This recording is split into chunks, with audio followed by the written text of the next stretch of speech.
The relentless Wyoming wind howled across the barren plains, shaking the small cabin's weathered boards as Hannah Turner pressed her daughter's frail body against her own, desperately trying to share what little warmth she had left. In the dim light of a single candle stub, 5-year-old Lily's hollow cheeks and sunken eyes told the story Hannah couldn't bear to acknowledge. They were slowly starving to death in this unforgiving frontier. It was the winter of 1876, nearly a year since influenza had taken her husband James, leaving Hannah alone with their daughter and a homestead claim miles from the nearest town of Sweetwater Springs. The drought had destroyed what meager crops she'd managed to plant, and the last of their supplies had been exhausted 3 days ago. Even the chickens were gone, stolen by coyotes or human predators. She wasn't sure which. All that remained was the small jar of molasses she'd been diluting with water to give Lily something, anything to quiet the hunger pangs. "Mama, my tummy hurts," Lily whispered, her voice thin as paper. "I know, sweetheart. Just try to sleep," Hannah murmured, stroking her daughter's hair, matted from days without proper washing. "Tomorrow will be better." It was the same promise she'd made yesterday, and the day before. Each morning, Hannah forced herself to maintain hope as she melted snow for water and searched for anything edible. But reality was becoming impossible to deny. Without help, they wouldn't survive another week. A sudden noise outside startled her, the distinctive sound of horse hooves crunching through snow. Hannah's heart raced. Visitors to their remote homestead were rare, and not always welcome. Some travelers had kind intentions, but others, well, a woman alone with a child was vulnerable in these parts. "Stay here," she whispered to Lily, tucking the threadbare blanket around her daughter's shoulders. Hannah reached for James's old rifle, kept loaded by the door. She'd never fired it at a person, but desperation had hardened her resolve. The footsteps grew closer, heavy boots on the wooden porch. Then came a knock, not demanding, but firm. "Hello? Anybody home?" A man's voice, deep but not threatening. Hannah positioned herself behind the door, rifle at the ready. "What do you want?" she called, trying to make her voice sound stronger than she felt. "Name's Mason Aldridge, madam. Just passing through. Saw your chimney smoke. Thought you might need some supplies. Weather's turning bad." Hannah hesitated. It could be a trick, but the mention of supplies made her stomach clench with longing. She cracked the door open, rifle visible. The man standing on her porch was tall and broad-shouldered, his face partially hidden beneath a snow-dusted hat. When he saw the rifle, he slowly raised his hands, showing empty palms. "No trouble, madam. Just being neighborly." In the dim light, Hannah could see he wasn't as young as she'd first thought, perhaps mid-30s, with weathered skin that spoke of years under the harsh western sun. His eyes, however, were surprisingly gentle. "We don't need charity," Hannah said, the words automatic even as her body trembled with hunger. The man Mason nodded respectfully. "Not offering charity, just Christian kindness. Got more than I need for my journey." He gestured toward his horse where saddlebags hung heavy. "Bread, jerky, coffee, maybe some dried apples. More than I can eat before it goes stale." From the bedroom, Lily's weak voice called out, "Mama?" Hannah saw Mason's expression change as he heard the child. Something in his face softened further, and he looked at Hannah with a gaze that seemed to see right through her proud facade to the desperate mother underneath. "I have a little girl in there," Hannah said quietly, lowering the rifle slightly. "She hasn't eaten properly in days." Mason nodded, understanding in his eyes. The bread's still warm. Baker in the last town was generous. Would be ashamed to let it go to waste. Hannah's resistance crumbled. For herself, she might have maintained her pride, but for Lily, "You can come in, Mr. Aldridge, but the rifle stays with me." "Wouldn't expect otherwise, madam." He tipped his hat respectfully. When Mason stepped into the cabin, the contrast between his robust health and the cabin's desperate state became painfully obvious. Hannah watched as he took in the nearly bare shelves, the thin bedding, the carefully rationed candle. If he pitied them, he had the decency not to show it. From his saddlebag, he pulled out a cloth-wrapped bundle that released the heavenly aroma of fresh bread as he unwrapped it. Hannah couldn't stop the small sound that escaped her throat. Beside it, he placed a package of jerky, a sack of coffee beans, and dried fruit. "Lily," Hannah called gently, "come here, sweetheart, we have food." The little girl appeared in the bedroom doorway, her nightgown hanging loosely on her small frame. She stared at the stranger, then at the food on the table, her eyes wide with disbelief. "Hello there, little lady," Mason said, his voice gentle. "Your ma says you're hungry. Think you could help me with this bread? It's too much for just one person." Lily looked to Hannah for permission, then approached the table cautiously when her mother nodded. Mason tore off a small piece of bread and handed it to her. "Slowly now," Hannah cautioned as Lily grabbed the bread and took a bite. "Your stomach's not used to food." Mason watched the child eat, something unreadable passing across his features. "I'll prepare some of this jerky in hot water," he offered. "Make a broth. Easier on empty stomachs." Hannah wanted to refuse his help, to maintain what little control she had left, but exhaustion won out. She nodded gratefully and sank into a chair. As Mason worked at their small stove, adding wood to bring the fire back to life, Hannah studied him more carefully. His clothes were well worn but clean, his movements efficient. He wasn't carrying a visible gun unusual for a man traveling alone in these parts. His hands were calloused, suggesting hard work, but he handled the food and cooking tools with unexpected gentleness. "You're a long way from anywhere, Mr. Aldridge," Hannah remarked as he stirred the pot. "Just passing through," he replied, "heading to Montana Territory. Got some land waiting there." "In the middle of winter?" A small smile touched his lips. "Not the best planning, I admit. But sometimes a man needs to move on, regardless of season." Hannah understood that sentiment all too well. James had been the same way, always chasing the next opportunity, convinced prosperity waited just over the horizon. That dream had brought them to this remote Wyoming homestead, far from Hannah's family in Ohio. "Your husband?" Mason asked carefully, nodding toward the single bed visible in the main room. "Gone. Influenza last winter." Hannah's voice was flat. She'd cried all her tears months ago. Mason nodded solemnly. "I'm sorry for your loss, madam." "Hannah," she said, "Hannah Turner, and this is Lily." "Pleased to meet you properly, Mrs. Turner." "Miss Lily." He tipped an imaginary hat toward the child, who had finished her small piece of bread and was watching him with solemn eyes. The broth was simple but nourishing, and Hannah had to stop herself from drinking it too quickly.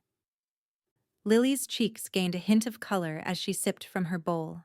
For the first time in days, the gnawing pain in Hannah's stomach subsided. Outside, the wind increased in intensity, howling around the cabin's corners.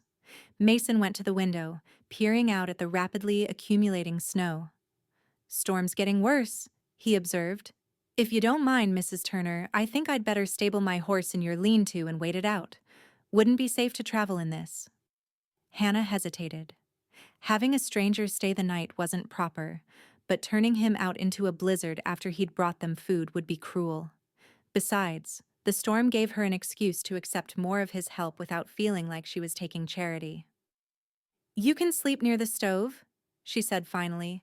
"We'll put up a blanket for privacy." Mason nodded, clearly relieved he wouldn't have to face the weather again. "I'll see to my horse then. Got more supplies in the saddlebags that might help you stretch what we have."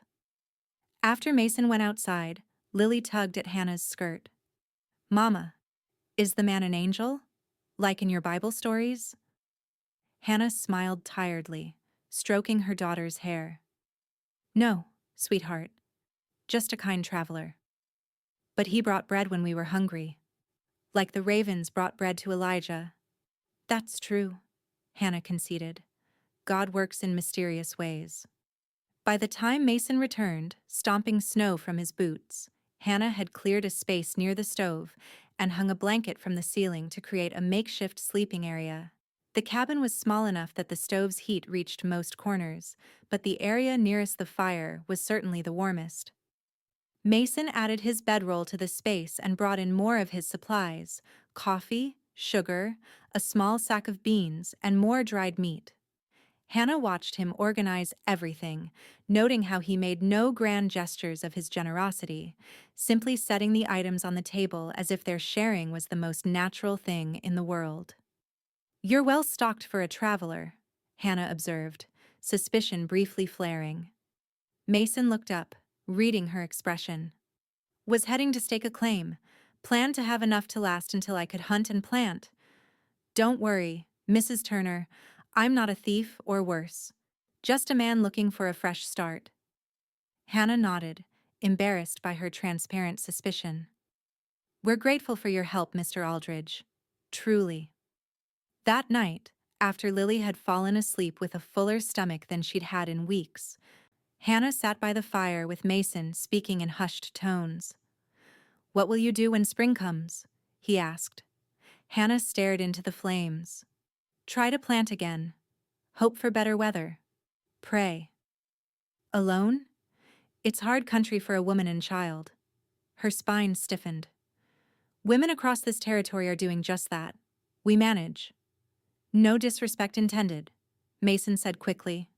"Just concerned. The nearest town's what, 15 miles? 17, Sweetwater Springs. You have family there?" Hannah shook her head. "No family west of the Mississippi." Mason was quiet for a moment. "Why stay? Why not go back east?" It was a question Hannah had asked herself countless times during the long, lonely nights. Pride, maybe. Stubbornness. This land is all we have left of James's dreams. And she hesitated. "I have nowhere else to go. My parents died 2 years ago. No siblings." Mason nodded, understanding in his eyes. The land can be cruel, but it's also honest. Gives back what you put in, eventually. "If you live long enough to see it," Hannah replied, more bitterness in her voice than she intended. "You will," Mason said with quiet certainty. "You and Lily, both." The next morning, Hannah woke to the smell of coffee brewing, a luxury she hadn't enjoyed in months. Mason was already up, feeding the stove and preparing a simple breakfast of reconstituted dried apples and the last of the bread, toasted. Outside, the storm had passed, leaving a crystalline world of white. The sun reflected blindingly off the snow, turning the humble homestead into a glittering kingdom. "Roads will be impassable for a few days," Mason observed, looking out the window. "If you don't mind the company, I'd like to earn my keep while I'm here. Noticed your woodpile's low, and that lean-to could use some repair before the next storm." Hannah wanted to refuse accepting one night's shelter in exchange for food was one thing, but allowing him to stay longer felt too much like admitting defeat. Yet pragmatism won out. The woodpile was indeed dangerously depleted, and there were a dozen repairs around the homestead she couldn't manage alone. "We can't pay you," she said finally, not asking for payment, just returning the hospitality. His smile was warm, genuine. "Besides, my horse could use the rest before we continue north." Over the next 3 days, Mason proved himself invaluable. He chopped enough wood to last weeks, reinforced the lean-to roof that had been leaking, and somehow managed to trap 2 rabbits in snares he set along the property's edge. Each small improvement to their situation felt like a miracle to Hannah, who had grown accustomed to constant struggle. Lily blossomed with regular meals and Mason's attention. He carved her a small wooden horse from a piece of pine, showing infinite patience as her small fingers traced its shape. In the evenings, he told stories of his travels across the country, carefully edited for a child's ears but fascinating nonetheless. On the fourth day, as Hannah hung laundry inside near the stove, she found herself studying Mason as he sat at the table, teaching Lily to play a simple card game. There was something about him she couldn't quite place, a gentleness that seemed at odds with his weather-beaten exterior. He wasn't like the other drifters who occasionally passed through. His speech was educated, his manners refined despite the frontier setting. "Where are you from originally, Mr. Aldridge?" she asked, pinning one of Lily's dresses to the line. Mason looked up, a flash of something hesitation, crossing his features. "Virginia. Originally. Left after the war." "Confederate?" He nodded, a shadow passing over his face. "Not by choice. Was 18 when it started.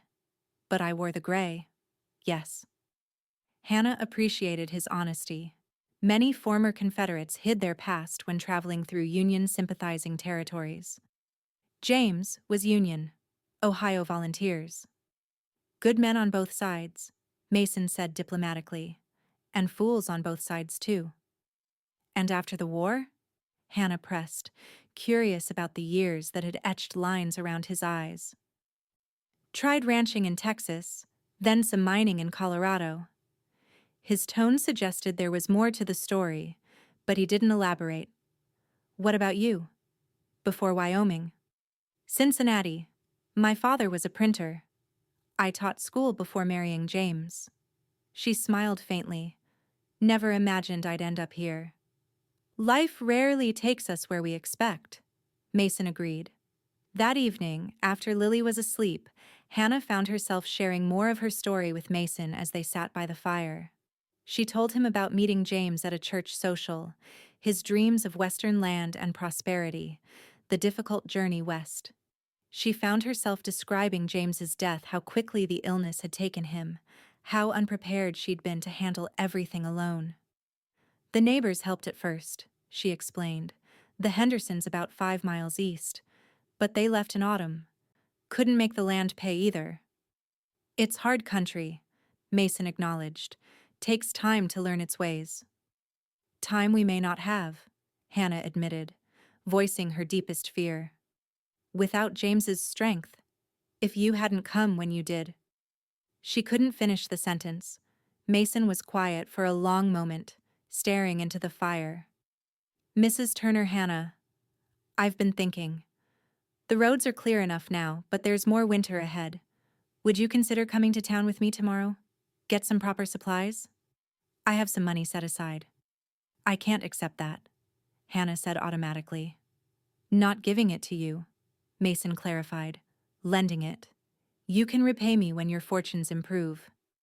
Hannah studied his face, looking for ulterior motives, but found only sincere concern.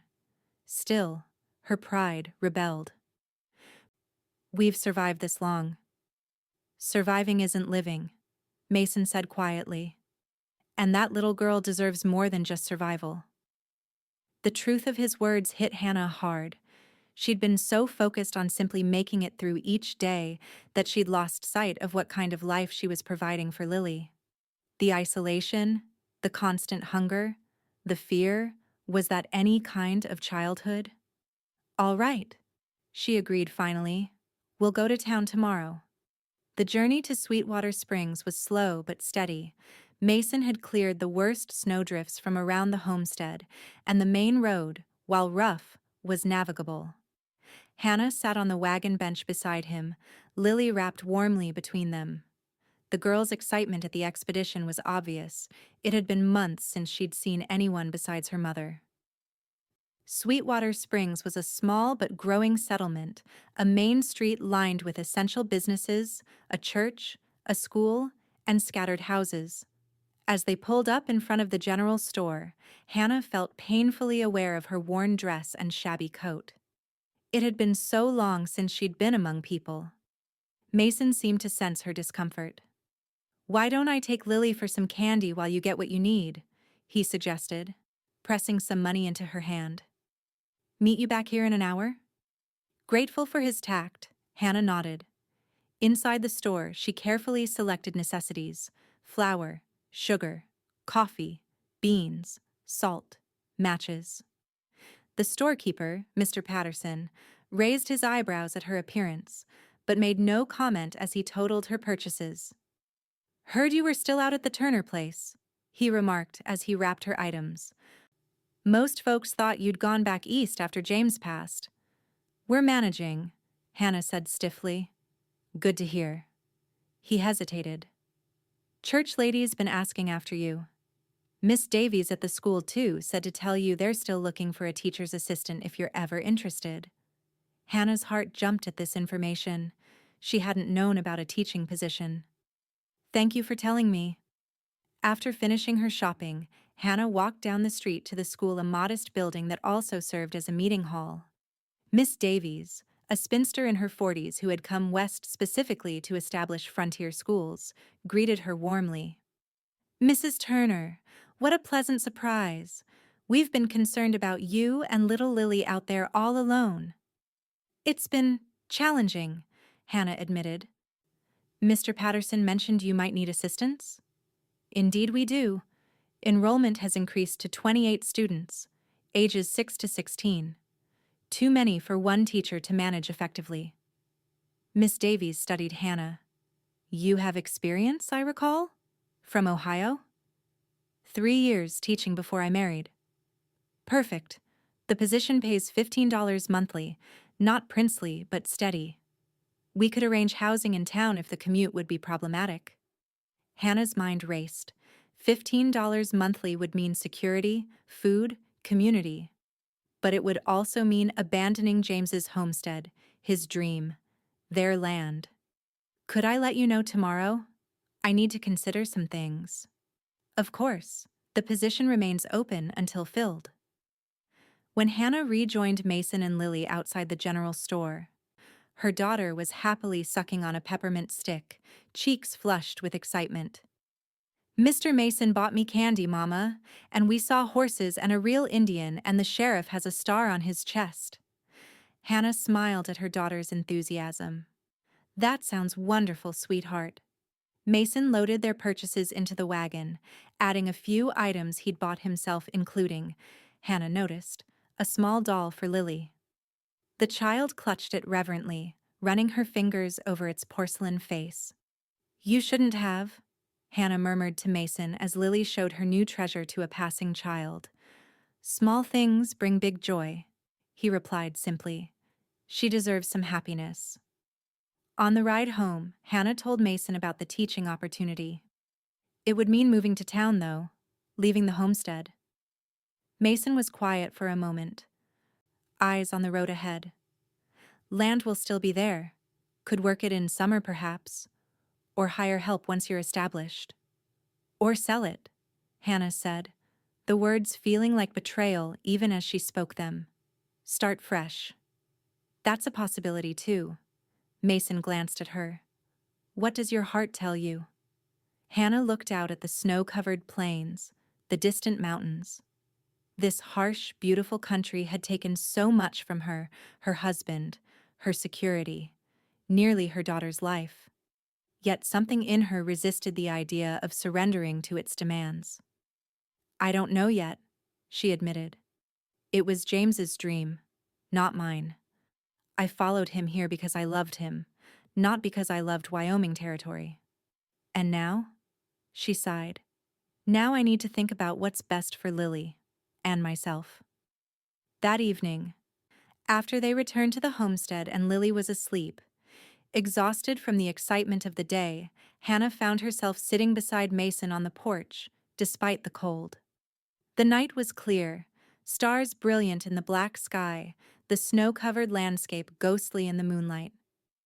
"I've decided to take the teaching position," Hannah said after a long silence. "We'll move to town next week." Mason nodded. "Seems wise. But I'm not selling the homestead. Not yet. James believed in this place. Maybe someday it can be what he imagined." "Homesteading's not for the faint-hearted," Mason observed. "Takes years to make the land productive. Longer in country this harsh." "I know, but it feels wrong to give up so easily." Mason turned to look at her, his expression serious in the moonlight. Hannah, there's no shame in changing course when the path ahead is too steep. It's not giving up. It's finding another way forward. His use of her first name, without the formal Mrs. Turner, didn't escape her notice.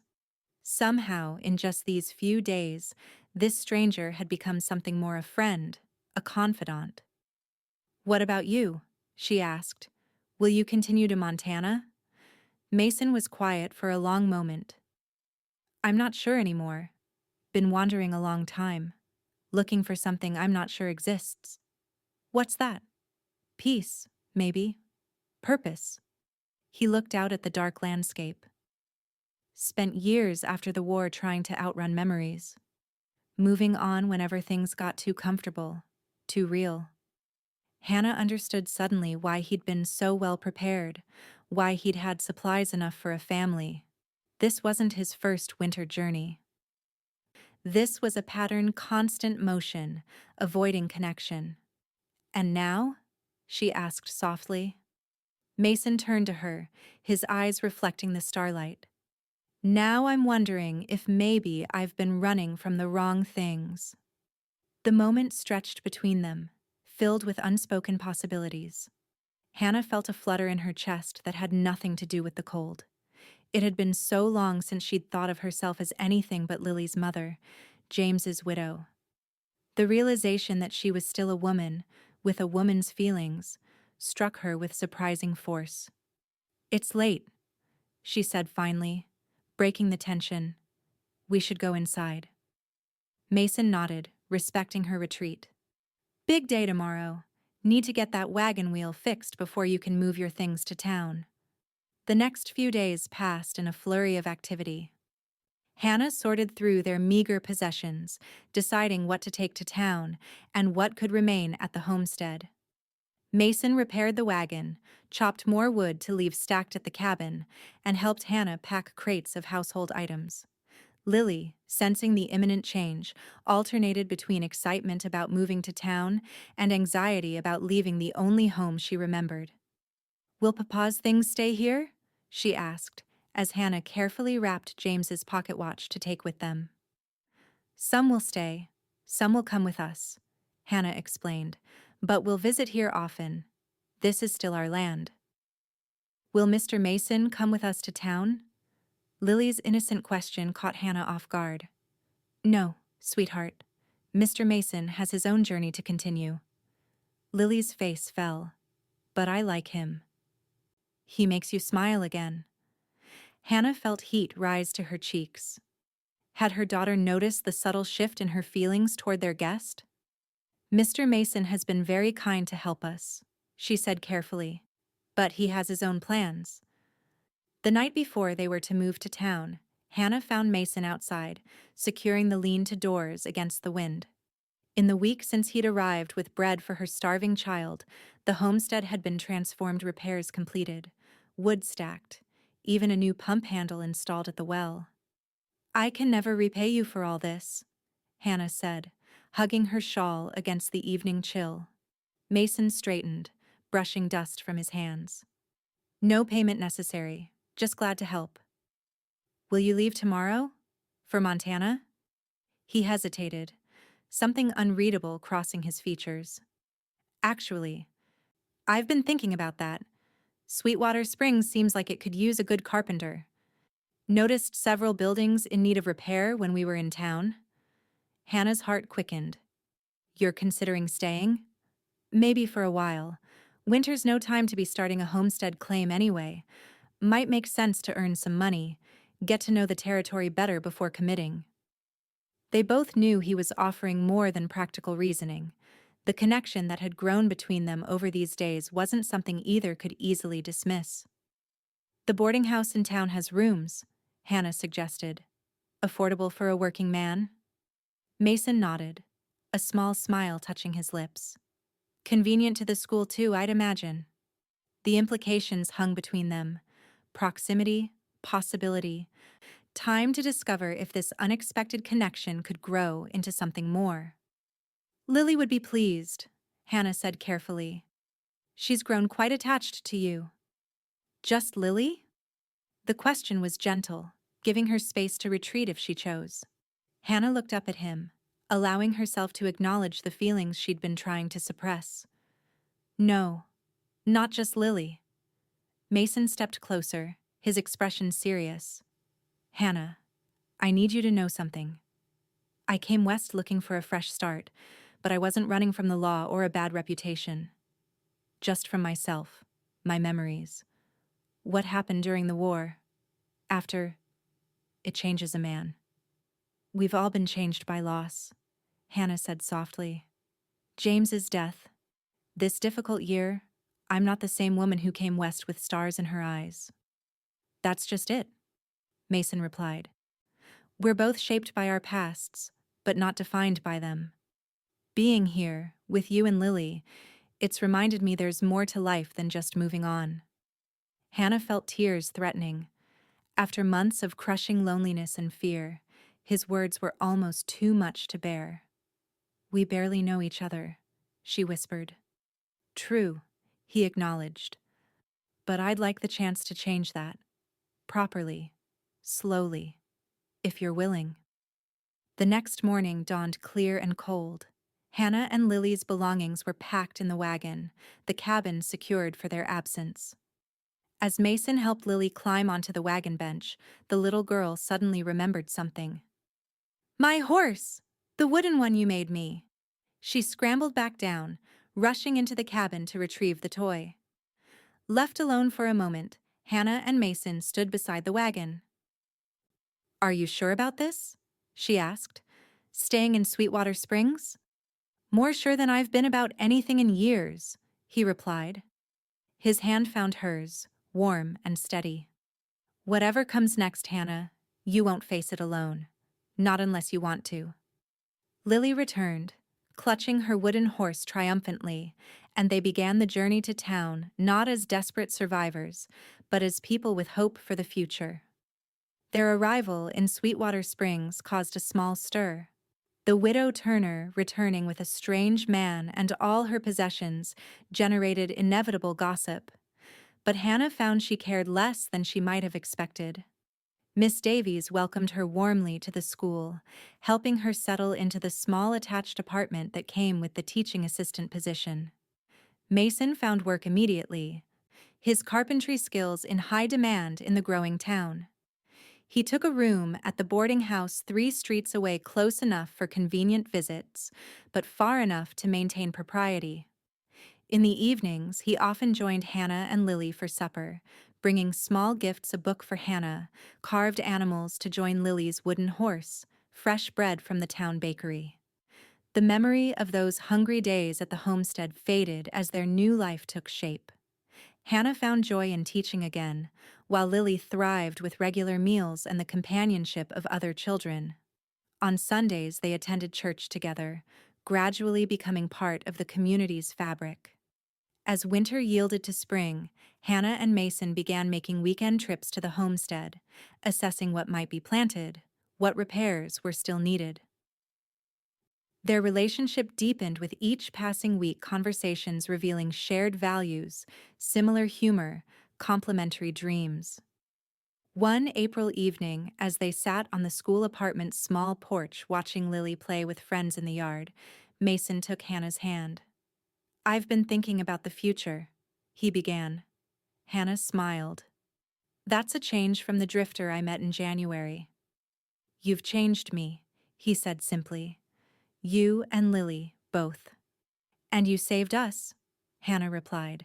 In every way that matters. Mason shook his head. You would have found a way. You're stronger than you know. He shifted slightly, reaching into his pocket. Hannah, I know it hasn't been very long, and maybe this is too soon, but... He pulled out a small ring, a simple gold band with a modest pearl. I love you. I love Lily. I want to build a life with you both, if you'll have me. Hannah stared at the ring, emotions flooding through her. Joy, hesitation, hope, fear all mingled together. What about the homestead? Your plans for Montana? The homestead can be our summer place, a legacy for Lily. As for Montana, he smiled. My dream has changed. It's here now. With you. Hannah looked into his eyes, seeing the sincerity there.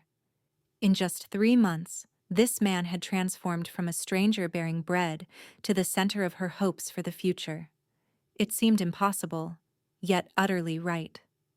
Yes, she said finally, her voice steady and sure. Yes, I'll marry you. They were married in May, when the prairie wildflowers carpeted the land in vibrant colors. The small church in Sweetwater Springs was filled with well-wishers, Hannah's students and their families, Mason's growing circle of clients and friends, Miss Davies beaming proudly from the front pew. Lily stood beside her mother, holding a bouquet of wildflowers, her face alight with joy as she officially gained a father. When the minister pronounced them husband and wife, she was the first to cheer, rushing forward to embrace them both. The reception was held at the schoolhouse, the community contributing food and music to celebrate. As Mason and Hannah danced together for the first time as husband and wife, he leaned down to whisper in her ear, "Did you ever imagine, that night when I knocked on your door, that we'd end up here?" Hannah shook her head, remembering the desperate woman who'd greeted him with a rifle. "Never. I was just hoping for bread to feed my child. And I was just a drifter, looking for shelter from a storm." He smiled, spinning her gently. "Instead, we both found home." That summer, they divided their time between town and the homestead. Mason's carpentry business flourished, while Hannah continued teaching. At the homestead, they planted a proper garden, repaired the cabin thoroughly, and began raising chickens again. Lily learned to ride on a gentle pony Mason bought her, exploring the land that would someday be hers. By autumn, Hannah was expecting their first child together. As her body changed, she often thought about those desperate days before Mason arrived, how close she and Lily had come to starvation, how differently their story might have ended.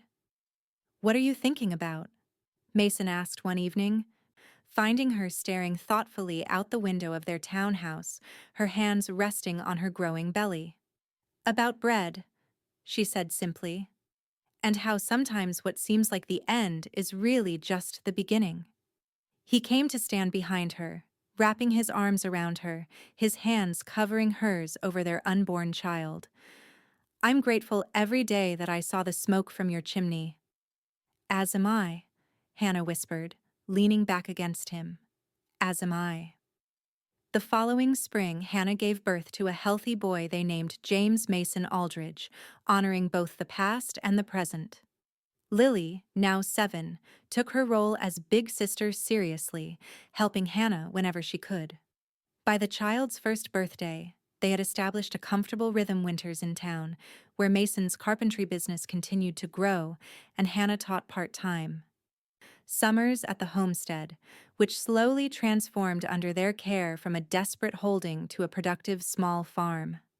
On warm evenings, they would sit on the homestead's porch, watching Lily chase fireflies while baby James slept in Hannah's arms. The landscape that had once seemed so threatening now felt like an old friend, still challenging, but knowable, manageable when faced together. "Do you ever regret staying?" Hannah asked Mason one such evening as the sunset painted the prairie in gold and pink. "Giving up your Montana dreams?" Mason shook his head, his arm around her shoulders. "How could I regret finding everything I never knew I was looking for?" 5 years after Mason first knocked on Hannah's door with bread for her hungry child, the Aldridge family had grown to include 3 children, Lily, James, and 2-year-old Elizabeth.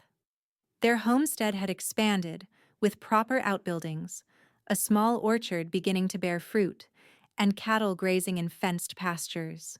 In town, Mason owned a successful furniture shop, while Hannah had become the head teacher at the now thriving school. On winter evenings, when the family gathered around their townhome's fireplace, Lily, now 10 and full of questions, would often ask for the story of how they became a family. "Tell about when you were hungry, Mama," she would request, "and how Papa came with bread." Hannah would exchange a smile with Mason before beginning the tale that had become family legend of desperate times, an unexpected visitor, and the love that had grown from the simple act of sharing bread. "And then what happened?" Lily would prompt, though she knew the story by heart. "And then," Mason would continue, "I stayed. Because sometimes, when you're not looking for it at all, you find exactly where you belong." As their children drifted off to sleep, Hannah would often reflect on the journey that had brought them here, from the brink of starvation to abundance, from loneliness to love, from despair to hope. What had begun with a starving child and a stranger bearing bread had become a life richer than she could have imagined on that desperate winter day. The Wyoming territory that had nearly claimed their lives had instead given them a future, once they learned to face its challenges together. Each night, before sleep claimed her, Hannah would whisper a prayer of gratitude for second chances, for unexpected blessings, and for the man who had brought bread and stayed, transforming everything. And each morning, they would rise to continue building the life they had found together, a life neither had been seeking, yet both had desperately needed. In the harsh but beautiful landscape of the American frontier, they had created something precious, a family forged through hardship, strengthened by love, and sustained by the simple, profound act of caring for one another. Years later, when Hannah and Mason's grandchildren gathered around them on the homestead's expanded porch, they would tell the story again of hunger and bread, of storms weathered together, of love found when hope seemed lost. And in the telling, the simple truth at the heart of their story remained unchanged. Sometimes salvation comes in unexpected forms, and the greatest journeys begin with the smallest acts of kindness. As Sweetwater Springs grew from settlement to proper town, the Aldridges became one of its founding families, their story intertwined with its development. Mason served on the town council, while Hannah established a proper school system that educated generations of frontier children. Lily, grown to womanhood, eventually married the local doctor's son and continued her mother's legacy as a teacher. James followed in his father's footsteps, expanding the furniture business to include a lumber mill. Elizabeth, the youngest, inherited her parents' pioneering spirit, becoming one of the first female journalists in the Wyoming territory. Through it all, Hannah and Mason remained each other's anchors, partners in work and life, their love deepening with each passing year. The memory of those desperate early days never fully faded, serving instead as a reminder of how far they had come and how much they had to be grateful for. On their 25th wedding anniversary, surrounded by children, grandchildren, and friends, Mason presented Hannah with a special gift, a small wooden box he had carved himself. Inside lay a piece of dried bread, carefully preserved. "To remember," he said simply. Hannah's eyes filled with tears as she touched the bread gently. "As if I could ever forget." That night, after the celebration ended, they stood together on the porch of the fine house that had replaced the original homestead cabin, looking out at the land that had tested them so severely and rewarded their perseverance so abundantly. "Was it worth it?" Mason asked softly. "All the struggle, the fear?" Hannah leaned against him, thinking of the life they had built, the family they had raised, the love they had found. "Every moment," she replied, "every single moment." And as the stars appeared in the vast Wyoming sky, Hannah Turner Aldridge offered a final prayer of thanksgiving for the storm that had brought a weary traveler to her door, the bread that had fed her hungry child, and the man who had chosen to stay and build a life from the ashes of despair. It was, she reflected, a journey that had begun with the simplest human needs: food, shelter, companionship, and blossomed into something miraculous. A love story written across the unforgiving landscape of the American West. Proof that even in the harshest environments, hope could take root and flourish. I love you, Mason Aldridge, she whispered into the quiet night. His arms tightened around her. And I love you, Hannah. Yesterday, today, and all our tomorrows. Together they watched the moon rise over the land that had become their legacy, no longer a place of hunger and fear, but of abundance and peace.